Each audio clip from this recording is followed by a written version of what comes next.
आज खोर्धा ब्लॉक अंतर्गत नंदपुर ग्राम पंचायत ऑफिस प्रांगण में खोर्धा जिला और ब्लॉक प्रशासन दर्शक बंधु आपण माने जानिथिबे राज्य सरकार पल्ली रे प्रशासन पहुंचवा लोकों असुविधा अभियोग शुणा भली प्रयास को बहुत भल प्रयास बोली जनसाधारण रे आलोचना होउछि।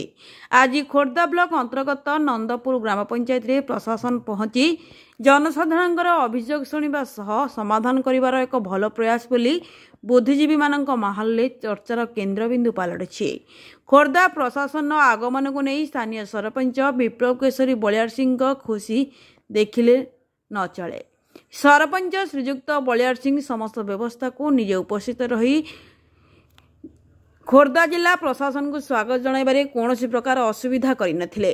श्रीजुक्त बलियार सिंह कहवा अनुसार नंदपुर ग्राम पंचायत 100% रु 90% प्रतिशत अभियोग समाधान हो सारी आ मात्र 10% प्रतिशत थिबो बोली मु आशा करुछि।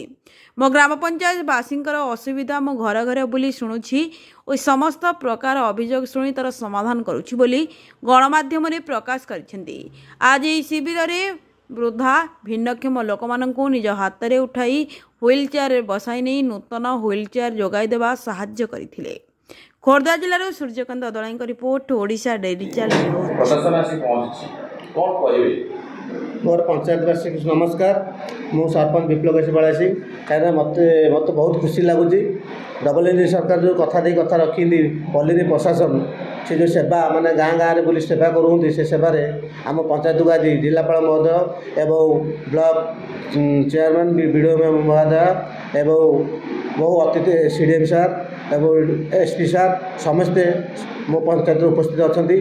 ये जो जनशुणाणी होची जनशुणाणी आम पंचायत 100 रु 90 भाग काम सरी 10% काम अच्छी 10% रे मु जहाँ आशा करुँची मो पंचायत 50 रु 100 भितर दरखास्त पड़ो किंतु से बहुत बाहर पंचायत लोक मैंने भी ये आसिक अभियोग करूँगी बाहर पंचायत लोक आउ मो पाखे भी उपस्थित अच्छा आमर एनजीओ संस्थार सब्यसाची सार एवं अशोक सार जे कि माने मत साहाय्य करते हाथ बढ़ाई कारण मो पंचायतर किसी युवक युवती मानू किसी संस्थार लगाइबा से सहयोग करके आमर गोड़ीपड़ा मोटा कथार गोटे सिलाई company epic steel India company panchayat 50 रु 60 जन आम रोजगार जोगाइचु एवं आउ किसी लोकंर आप्लिकेसन पाखे अच्छे से हम से मुझे अशोक सार और सब्यसाची सार को धन्यवाद देवी एवं प्रशासन को धन्यवाद दे मोर मु वक्तव्य शेष कर।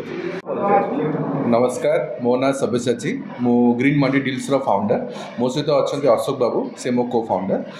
ग्रीन मंडी डील्स फार्मर्स मान को सपोर्ट करे मार्केट लिंकेज और इनपुट रे बट जो आम पंचायत लेवल आसिक बुझिलु फार्मर मान असुविधा बुझिलु आम देखिलु बहुत सारा गाँव में बहुत सारा युवक चाकरी पाइना से बेरोजगार अच्छा तो तांकर से समस्या को समाधान करने आम सरपंच मान सहित मिसिलु सरपंच मैंने भी सहयोग जनइले सहयोग करने द्वारा आम पाखे आखपाखे जो इंडस्ट्री अच्छे सहित आम कनेक्ट कलु।